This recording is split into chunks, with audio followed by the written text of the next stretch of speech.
anyway, so yeah, the task is the vertices should be loaded into the VBO, the indices to the EBO, the VBO should have the layout, and the texture should be handled to the texture of the model. So loading the texture is just calling load texture on the texture object, but that's not part of the, I don't know, remember if this was there originally, but it's not put the point of this lab anyway, so I will not go through it. Anyway, when we need to load OBJ data using tiny object loader, we create first a struct of attributes, which basically just contain, it contains the vector of vertices, normals, and texture coordinates. So it's called attribute T because it's a type that contains the attributes of your vertices. So it's the vertex attributes basically. And it supports loading vertices, normals, and texture coordinates. So this type basically holds 3 vectors with all of the vertices, normals, and texture coordinates. And then we create a shape type, and this holds the name of the shape and a mesh type. And the mesh types hold of the indices, material IDs, and all of that you need for a model, at least within the OBJ format. We don't really use that or the materials because in this example we don't actually load the materials, and our object files only have a single shape in them. So we are, as you can see here, we just loop through all the shapes. If there were multiple files, we would still be loading them into the same final VBO and EBO. But the model in this case just has one shape, which is just the axe. And the material, we do not use the material here, but if you did use the material, you could actually read the ambient, diffuse color, specular color, and all of that from here and use it if you want to as default parameters for your shaders in the future. So, but that's all optional to read in. So in the demo here, we don't use the materials at all since we don't need it here. And it's supposed to be a basic demo about object loading, not about the using absolutely everything possible. And once you have this stuff, then you can just call load object. Warning actually is not used either, so I'll just get rid of it. It's used there, but it's not actually outputting anything. So, and then with tiny object loader, we can just call load obj, which takes basically all of these data types we created up front as parameters. So we pass a pointer to the attributes type, the shape type, the material type, string for error if in case there's an error, and finally the file path, which we take as a parameter here. And this one returns a bool based on if it did succeed or not. And so the reason it takes a lot of parameters by pointers is because it's one way to be able to quote unquote return multiple values. So it basically returns this one, this one, this one, this one, because it will fill it out for you, because these are all empty. And then you use bool basically to say is it successful or not. So this is a common pattern that you'll see in some applications and APIs where they need to return multiple values. So tiny obj loader uses it. Unreal Engine uses it quite a bit as well, and there are probably other APIs that use it as well. So if that one returns false, we basically just say we can load the model, and technically we should return here and say, because there's no point loading the indices if there's no data. But at the same time, since these are all empty, there's no error to keep going. We just create VBOs that have a size of 0, which is a bit pointless. Anyway, once we have successfully loaded our model, we can now extract our own vertices and indices from this. And that's the vertex format that we are going to use. So we, randomly now we use position, normals, and texture coordinates as well. And our indices are just the index, basically our array of vertices.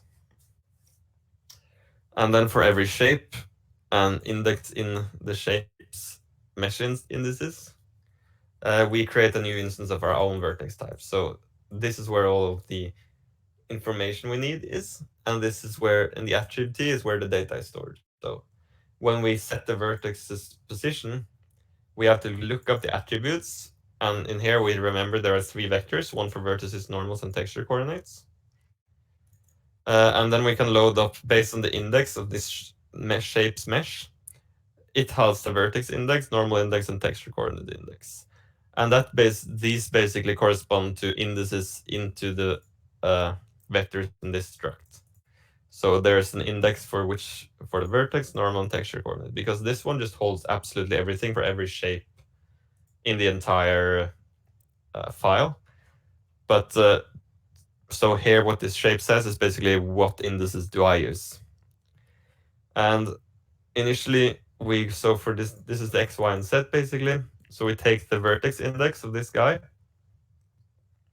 plus it by 0, because there are 3 position coordinates per index. So this is basically just the index of the first one. And then we have to plus it by 1 and plus it by 2. And 3 here corresponds to that this is a 3-component guy. So it has an x, y, and z. So because it's stored vertex, normal, text chord, vertex, normal, text chord. So we have to sort of skip. So there's the first value is the vertex index. And the second one is 1 plus that one times 3, because we have to skip the normal and the text chord. And the same one here. So, and likewise here, the normal and index. So you can think of the array being like v position x, then v normal x, then v texture coordinates x, and v position y, and a bit like this in a way. Because then you have to skip every three elements for every time you increment it. And this is exactly the same logic for normals and texture coordinates. So it has a normal index, a texture coordinate index, and then you have to offset it to get all 3, because the normal has x, y, and z, whereas the texture coordinate only has x and y, or s and t as it's often called in when you talk about texture coordinates, but it's still x and y. So we just basically have to read out the correct vertices, push it back into your vertex array, and here we push out the index as when we use out indices to size here, as a nice way to increment the value by 1 every time. So the first time this will be 0, and the next time when there's 1 element there, the size is 1. So you basically you add a vertex, and then you set the index to the number of vertices. So it's basically 0, 1, 2, 3, 4, 5, until how many vertices you have, in a way.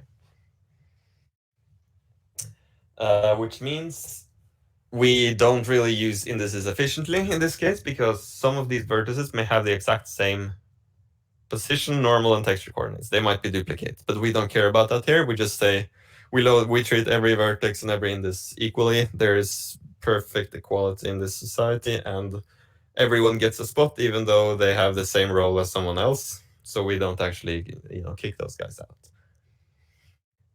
We will improve this afterwards. This is the solution that's currently there, but we will improve it a little bit to show you the savings you actually get from it. And then the rest of it, this is just creating the OpenGL data we need.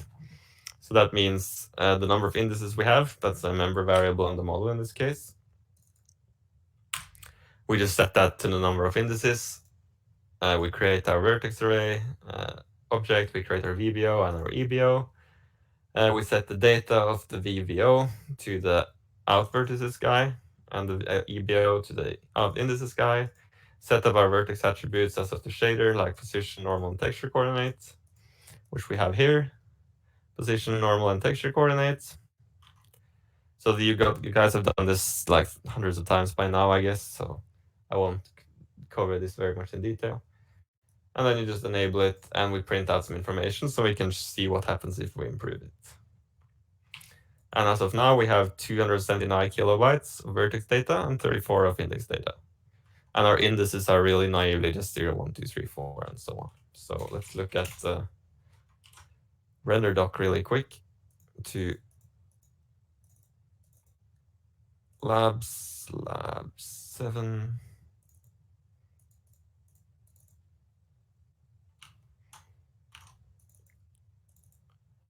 And launch it. I'll just capture frame. So what we'll see in here is that with the mesh, the vertex and index numbers are exactly the same. Like there's a 1-to-1 ratio here. And let's see. I don't know if we can find anyone that's duplicates just by looking. Oh, well, here we can see one. Like number 5 and 6 are the exact same vertex. and it's stored twice. So we basically take up twice the memory for these two guys. They're exactly the same, but we store it twice in the VBO. So that's pointless. We don't want to do that really, because then there's no point in using indices if we're just going to store every vertex as many times as it needed anyway. Then we're just wasting space on indices, because we don't really need indices if they're just all in order anyway. So then it's absolutely pointless to have indices. We could just use, in the draw area, we could just use draw arrays instead, because we don't even care about the indices in a way. But as it turns out, we actually will improve this, because the way we're doing it right now is pretty bad. So how can we do that? Basically, we need